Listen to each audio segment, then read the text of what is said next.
alleged that journalists from northeastern Kenya withdrew from a planned interview with him after facing threats and intimidation. Gachagua said radio stations from counties including Garissa, Mandera, Wajir, Marsabit, and East Olo had reached out to request an interview following strong public demand. He stated that though he was on a private holiday in Mombasa, he had cut short his trip and returned to Nairobi to participate in the interview. However, regretted that the interview did not hold because political actors in the region pressured some journalists to refrain, adding that certain leaders sought to maintain a narrative of marginalization while preventing him from explaining other causes of persistent poverty in the region. His comments followed the announcement of the North Kenya media practitioner that the planned roundtable interview had been cancelled.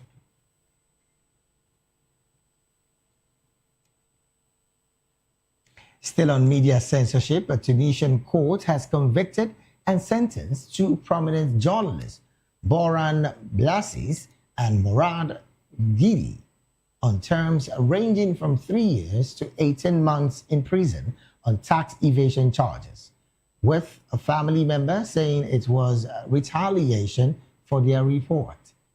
Biasis and Zigidi worked for local radio IFM and have been imprisoned since 2024, first under an 8-month sentence after being convicted of spreading false news and insulting the president, then under pre-trial detention for tax cases.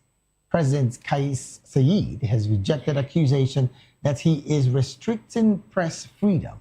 However, Zungidi's sister, Miriam, said the family was shocked by the sentence, describing the charges as baseless and retaliatory for his brother's independent journalism.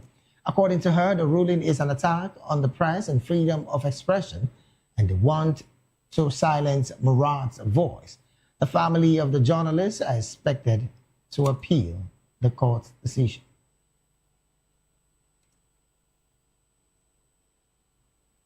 Elsewhere in Liberia, the government has announced plans to return 35 earth-moving machines, commonly referred to as yellow machines, as a newly negotiated procurement deal nears completion.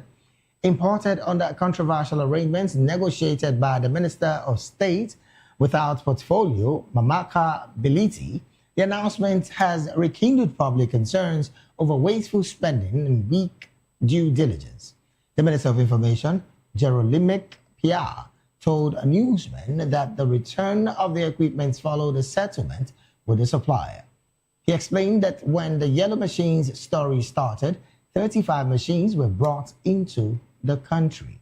However, he explained that based on the settlement's risk with those who brought the machines, which did not include any purchase, the government was taking them back under a different arrangement as with new machines coming in. Pia insisted that the government incurred no financial obligation for the initial batch, and emphasizing that there were no issues at all with the machines themselves.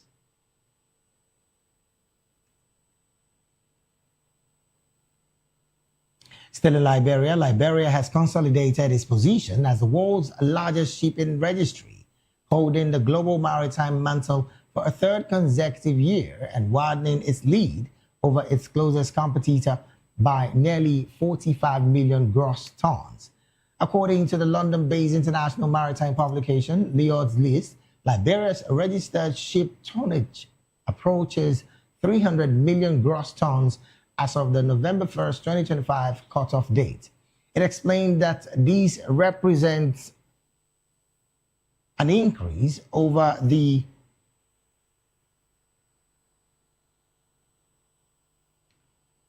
an increase over the 2024 figure and firmly entrenches Liberia at the top of global flag states in international shipping.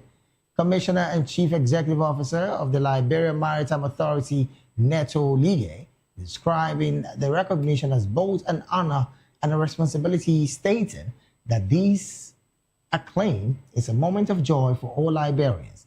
According to him, this not only represents the nation's success, but also its responsibility to always promote innovations and comply with best practices expected of the world's largest flag state and one of the members of Category A of the International Maritime Organization's Council. On its part, Lloyd's List attributed Liberia's sustained growth partly to its strong international credibility and regulatory compliance, particularly following its recognition by United against nuclear Iran in June 2024.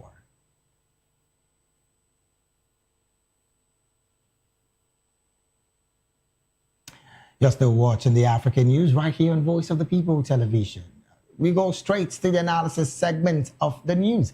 And joining us now to make sense of these stories and more is in the studio with us, Dr. Peter Anosike. Dr. Peter is an economist, a writer, and also on this table, a public and political affairs analyst and commentator. Doctor, a very good afternoon to you, and thank you for joining. Also joining us virtually all the way from Uganda is Barrister Edward Okwaro Matakie. Barrister is a human rights lawyer, an activist, and also a business associate. Barrister, a very good afternoon to you, and thank you for joining the analysis segment of the African News.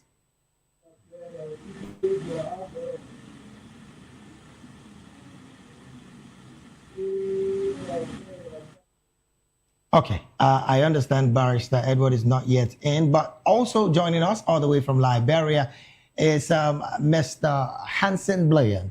Mr. Hansen is a media and communication professional and also a media consultant. A very good afternoon to you, Hansen Blayan. Good afternoon, and thank you for having us here today to share with us. Thank you so very much for joining the conversation. Also joining us all the way from Kenya is Mr. Martins Irere Njwe. Mr. Martins is a financial advisor, a public and political affairs analyst, and also the CEO, Wellsgate Insurance Agency in Nairobi, Kenya. Mr. Martins, a very good afternoon to you, and thank you for joining the conversation this afternoon. Good afternoon to you, Mr. David. All right, then. Thank you so very much for joining. Let me start off from Liberia. Well, Mr. Hansen, first off, I want to, I do want to use the word congratulations on Liberia consolidating its position as the world's largest shipping registry, holding a global maritime mantle for the third consecutive year, and of course, widening its lead over its closest competitor by nearly 45 million gross tons.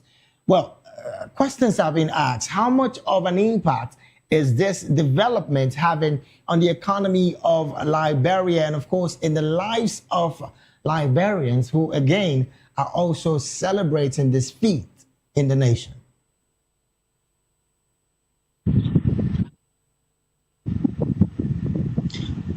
Well, thank you for that. And what I want to say is the maritime making such a recognition. It is a good thing. And like you said, the trickle-down effect of these matters is not on the citizens themselves, because even the economy has getting tough and tougher, and people continue to cry and call on the government to regulate the economy in terms of price controls and other stuff. However, there are a lot of ships that flies the flags of Liberia in the oceans. Sometimes citizens ask, what are these ships carrying the flags of Liberia? And they don't belong to the country in actuality. So it's a good thing for the recognition, but how does the citizen itself benefit? Because you don't see benefits of these things. You only find that the maritime is contributing to this budget. But the children that invest on the ordinary Liberia, it still be questions that a lot of people still ask it. Again, it is good, but it's not imparting citizen as it should be. What the question is whether it is benefiting particular group of people in governments,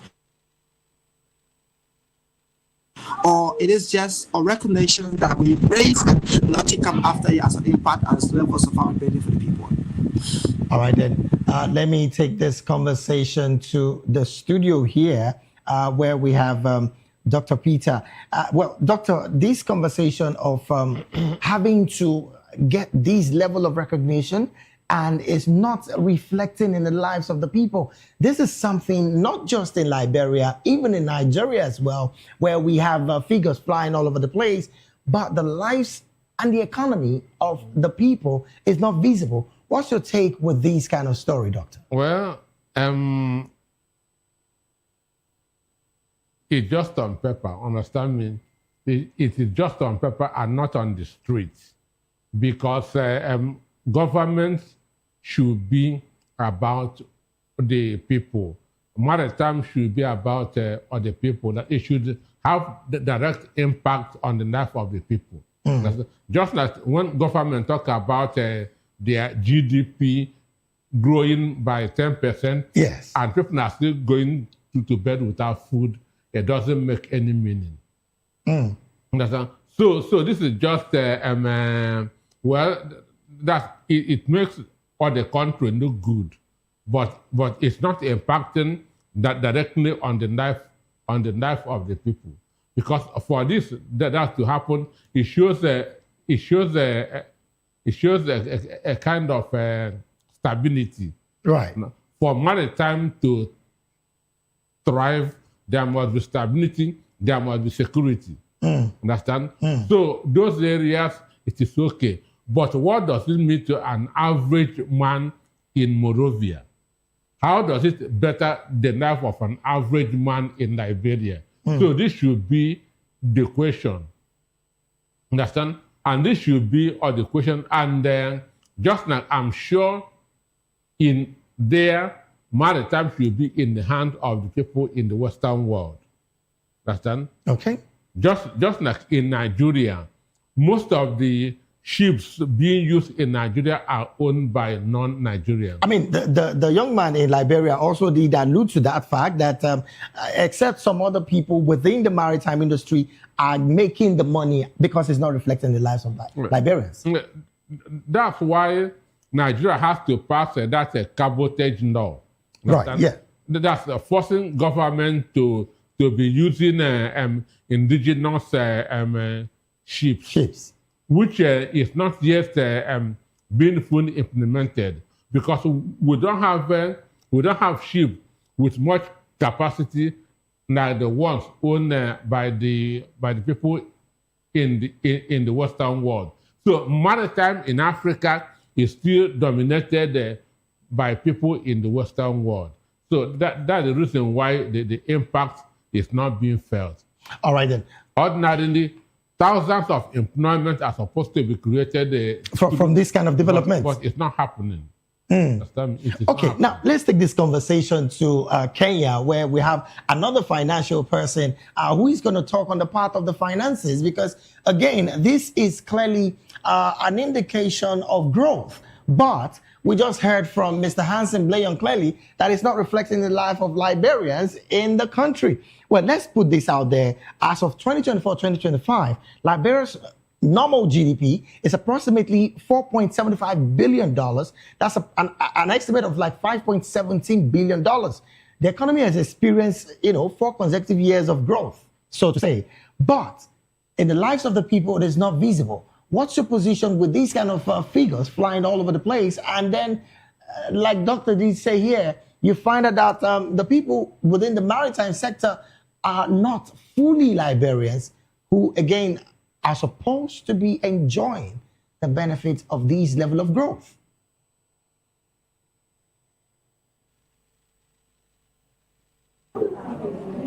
Thank you, Mr. David, and my friends in the studio.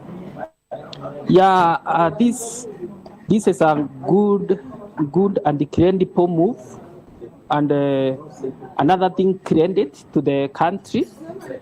Maritime is one of the sector that steer the growth of the country economy. If resources are mobilized and the policies are being implemented and put in place. In this case, that as my friend in the studio has said, that there is difference between whereby there is policies in the book and there are policies implemented. So implementing the policy is what brings the meaning in the economy arena, whereby if the policies are not implemented, the country will struggle even to adapt in that environment. So for investors, will have a upper hand to invest in this country, but now we have to answer the question about political stability, security of the same, and how is the when you are looking into a system, we look about the 5 A's. There are 5 A's in every system or every governance, which is one is accessibility. Is the country accessible to economy, or can it attract investors? The other one is what we call availability. Are resources available? Then there is about abundability. Will be the people of this country afford to invest in that country? So it means that the government licensing and all form of government policies are to be in place that are relative. When we got to the third one, is about what we call acceptability. Is the people accepting this move of the government? Are the government accepting to mobilize revenue? You see, and from that we got to what we call after accessibility, we got to what is called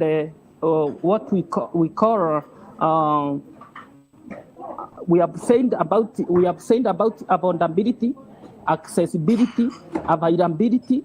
Then the other questions is about the government, how we do address the issue at hand to ensure this sector is building the economy.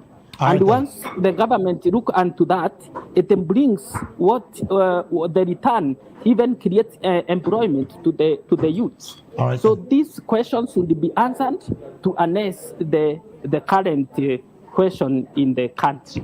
All right, then. Thank you so very much, Mr. Martins, for that submission. Let's go to another story. Well, let's also put this out there. Barrister Edward would not be joining the conversation. I just got a message from him now, clearly saying that he's been engaged with several other meetings, but we'll definitely be getting to hear from him, hopefully next week.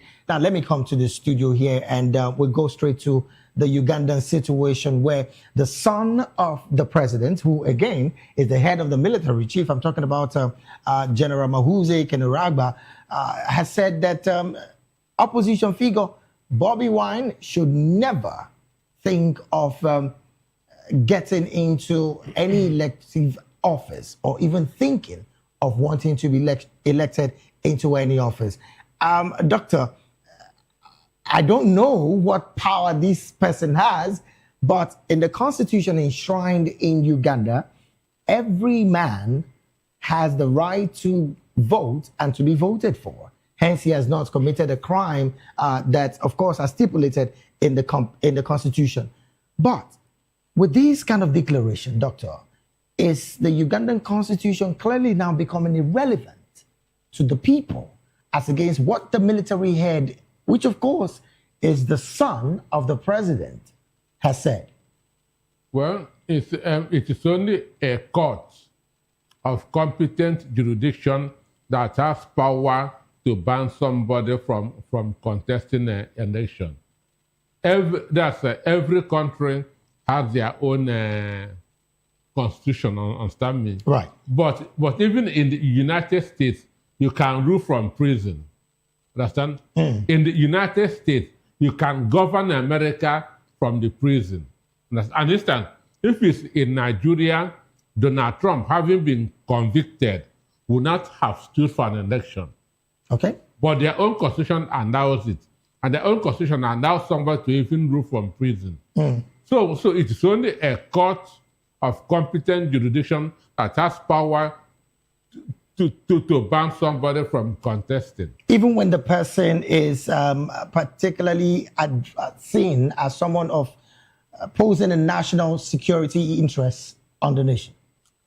What I mean, An individual cannot just come and ban somebody without, it's only a court that can do that. Whether or not he is the head of the military apparatus in the country. Well, it's only a court that has power to ban someone from contesting an election. So on what not ground, an individual. On what ground do you think this man, I'm talking about the military head, General Mahuzi, making these pronouncements?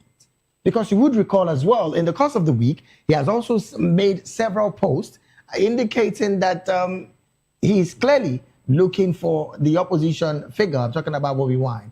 On what ground do you think that General Mahuzi has made these particular it simply shows that Uganda is practicing a monarchical kind of government. Understand? We are just a family is running a whole country. Because if not, there's no way a father will be the president, the son will be the head of security, the head of military, or the head of security or military. The daughter will be in charge of the central bank. Of the central bank. The wife is a minister as well. So this is a government of one family. And I wonder why Ugandans are allowing this. Well, it surprises me. Big question there. But let's take this conversation to Kenya. Mr. Martins, again, this conversation about asking Bobby Wine by General Mahuzi that he should show up in the next 48 hours or risk being exiled and, of course, treated like an outcast. Let me rephrase his words.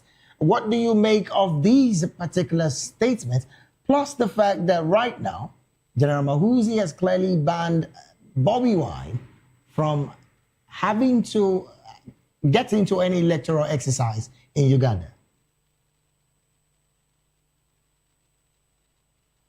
Thank you, Mr. Edwards. I think I'm trying to do research on this political issue regarding Uganda, and I've seen I've come to know that Museveni didn't come to power as a Democrat. Again, Museveni or Uganda, Museveni doesn't have what we call political party. He has what is called the movement. So he came to power through a revolution. Now, this movement, NRM, is a movement of resistance. And the ends, you will find that the constitution has given the military power. So Museveni is running country as a military, not as a democrat. So that when you hear Muosi saying this, that is from the military perspective. Again, we have to understand where there is no democracy, the military coup takes over. But the big question is, if Uganda democracy is allowing the military to run their internal affairs, what will happen if they have external attack? Will the military be able to retaliate if they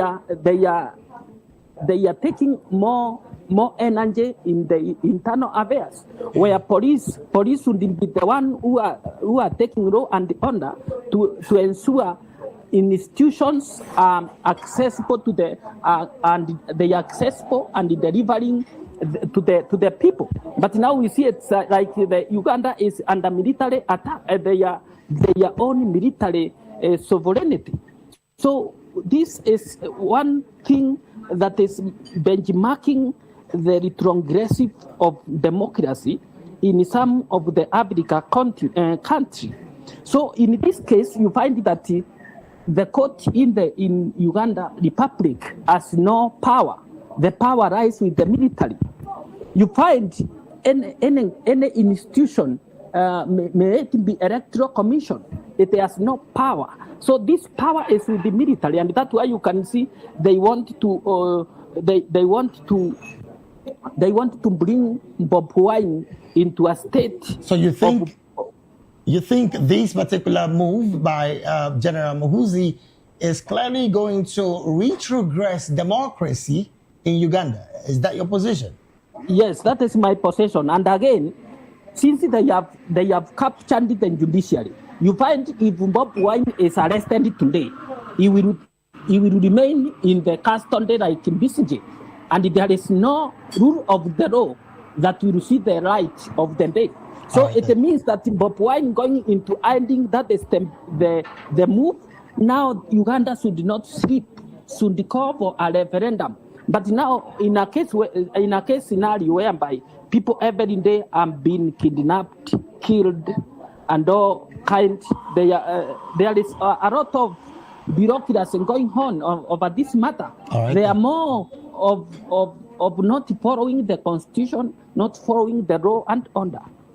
All right, then let's take this conversation to Liberia, and it's interesting as well that Mr. Martins, you did mention Kizza Besigye, who is still in custody, and most importantly, his health is still deteriorating because I saw a story just a couple of days ago that he's not really doing well in the hospital, even though he's still under house arrest. Interesting conversation. Well, Mr. Hansen, questions have been asked. What do you think the Ugandan government is truly scared of about opposition figure Bobby Wine? And does this clearly expose the fragility of the Museveni rule in Uganda? Does his position truly expose his rule?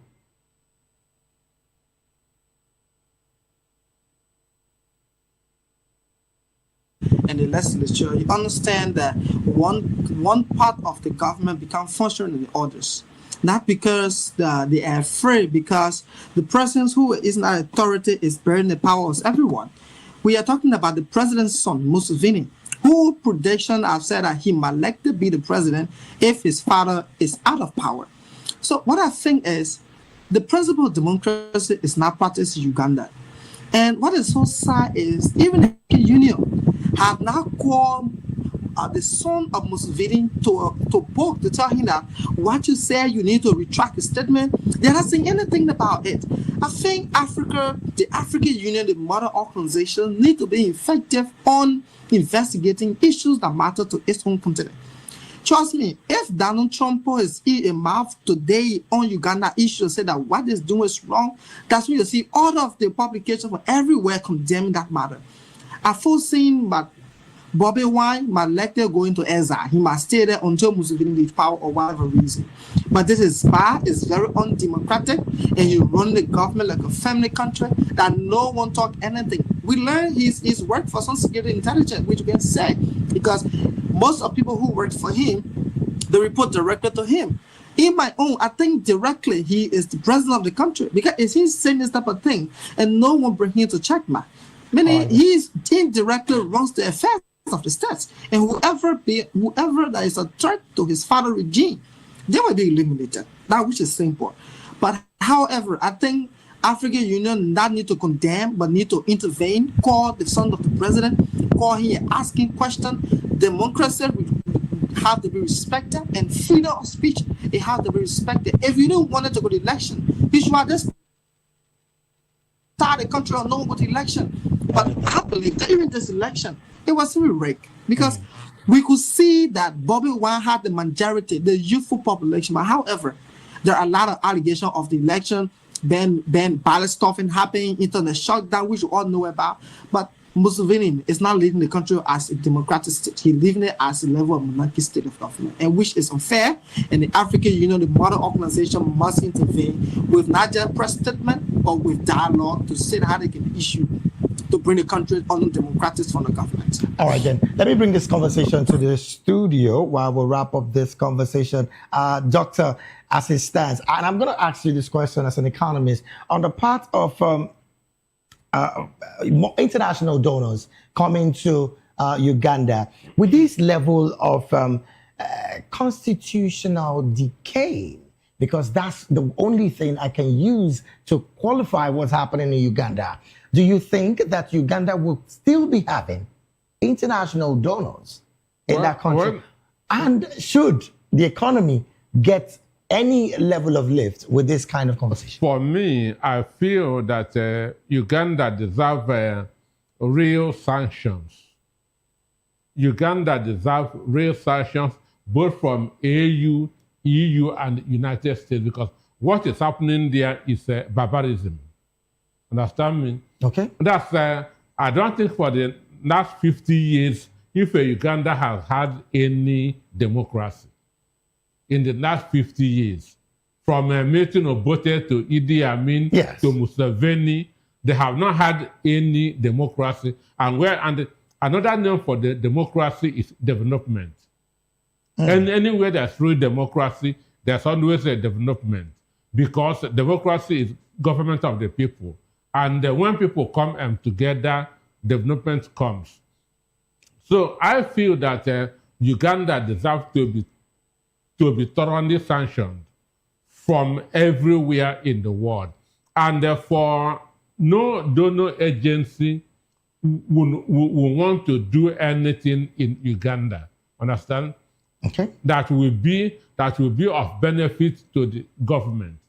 Understand me? And therefore, foreign investors, for me, Europeans cannot invest in Uganda.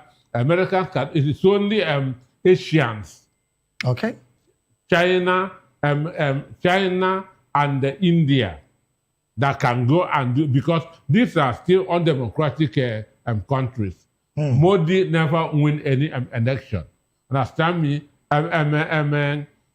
China is not a democratic state. So it's such people that can go and do business with Museveni. Okay. I don't see any European head of government going to Uganda for anything under this government that they have now. Now, Doctor, before I let you go, honestly, this had just been playing in my head. Sanctions, you mentioned. Hansen also mentioned sanctions. Martins also mentioned sanctions. But excuse me, Yes. do you know one bad thing about sanction? Sanction affects the people, not those in government. That's where I'm going. So if we're calling for sanction in Uganda, with, of course, the likes of Museveni still in power, they still have all of the funds in their hands. So would that still not deepen more in the democracy that these entire people have been yearning for? No, what you do, it will impact on, it will bring about more suffering, more hardship on the people. Because those at the top are already comfortable. Right. They can afford anything. That's why when we talk about sanction, we need to be careful. Now, Doctor, if we talk about sanction, African Union is the first place we're going to be looking at. Do we still have an institution that is strong enough to be able to sanction a Museveni that they've already congratulated after that election? AU exists on paper, understand me? AU exists, it's a toothless bulldog. Okay. Because of time, really, I would have loved to continue this conversation, but really we're pressed for time. And this is where we have to draw anchor on the analysis segment. I want to say a big thank you to Dr. Peter Anosike, a writer, an economist, and most importantly, a major player when it comes to political and public affairs commentating. Doctor, thank you so very much for being here. Thank you for having me. Also want to say a big thank you to Mr. Martins Enjoy. Mr. Martins is a financial advisor, also public and political affairs analyst and commentator. And he is also the CEO and founder of Wellsgate Insurance Agency in Nairobi, Kenya. Mr. Martins, thank you so very much for lending your voice on the African News segment. I want to say a big thank you also to Hansen Blaine, media and communication expert and consultant. Thank you so very much for lending your voice on the analysis segment of the African News. We'll take a very short break right now. When we return, Turkey extends naval development and deployment in Gulf of Aden. This and more when we return after the break. Please stay with us.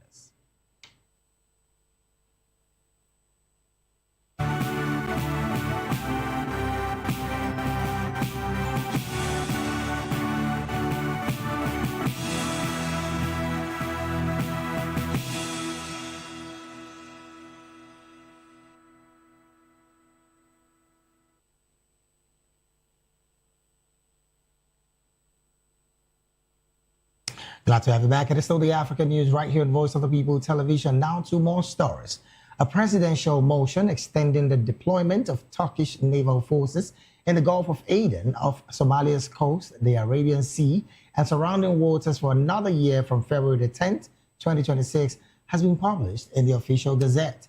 The extension aims to protect Turkish flagged and Turkey-linked commercial vessels, contribute to international efforts against piracy, armed robbery, and maritime terrorism, support humanitarian aid operations, and strengthen the country's naval operational experience and international cooperation.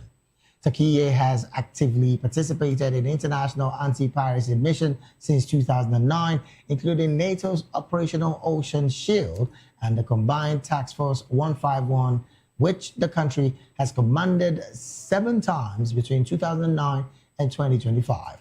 The motion noted that upon Somalia's request to the UN chief, no resolution has been adopted by the UN Security Council since 2022 to renew earlier mandates related to combating piracy, armed robbery, and maritime terrorism in the Gulf of Aden, Somali's territorial waters, and adjacent regions.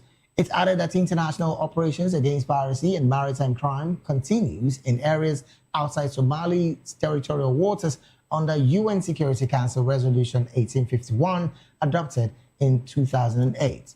In this context, the motion recalled that the EU's Operational Atalanta was extended until February 28, 2027, under a ruling by the EU Council on December 16, 2024.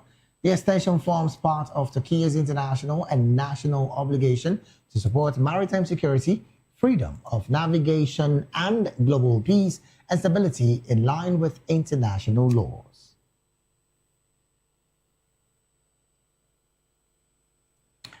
Meanwhile, a new regional mammal red list has indicated that 1 in 5 mammals in South Africa, Lesotho, and Eswatini is threatened with extinction, highlighting rising pressures from habitat loss and degradation. The latest red list by the Endangered Wildlife Trust, that's the EWT, in partnership with the South African National Biodiversity Institute, assessed 336 species and found that about 20% are threatened with extinction and 11.5% considered near threatened.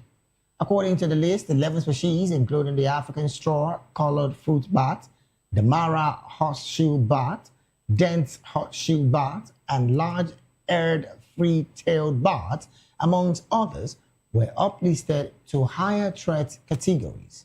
Meanwhile, 3 species were downlisted, with the Ruan antelope, southern elephant seal, and Hartmann's mountain zebra showing population improvements that led to their reassessment. The updated list, building on the 2016 assessment, revealed that a significant proportion of mammals are well protected within the South African Protected Areas Network. However, 25% remain poorly protected or unprotected, highlighting the urgent need for increased conservation efforts.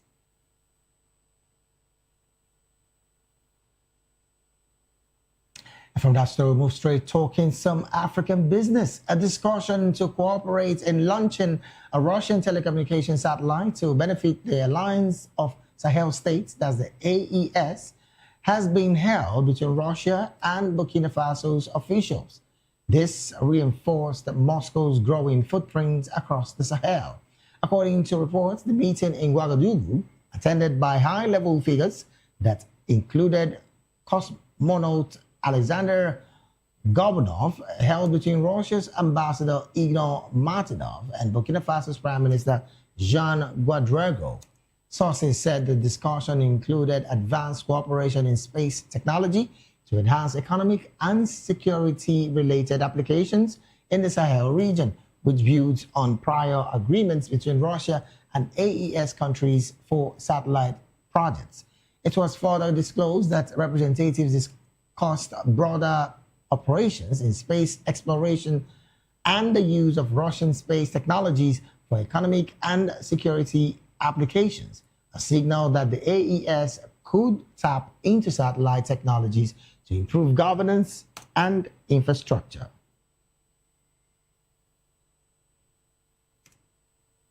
And to wrap up the African news, we go straight talking sports. Morocco's King Mohammed VI have affirmed that African fraternity would prevail over what he described as this deplorable act that marred the closing minutes of the African Cup of Nations AFCON final between Morocco and Senegal last Sunday. Senegal players walked off the pitch in protest at a VAR-awarded penalty before returning to beat host Morocco 1-0 extra time. In another incident, groups of Senegalese fans clashed with Moroccan securities as they tried to enter the pitch following the penalty decision. Senegal has long been one of Morocco's closest allies in Africa, where Moroccan firms and banks have expanded investment in recent years, strengthening the kingdom's diplomatic influence. Hours after the final, social media in both countries came under a spell of tension. However, the king noted in the palace statement that once the passion and emotions have subsided, inter-African fraternity will naturally prevail. According to him, nothing can undermine the close ties forged over the centuries between the African people, nor the fruitful cooperation built with countries across the continent and strengthened by increasingly ambitious partnership.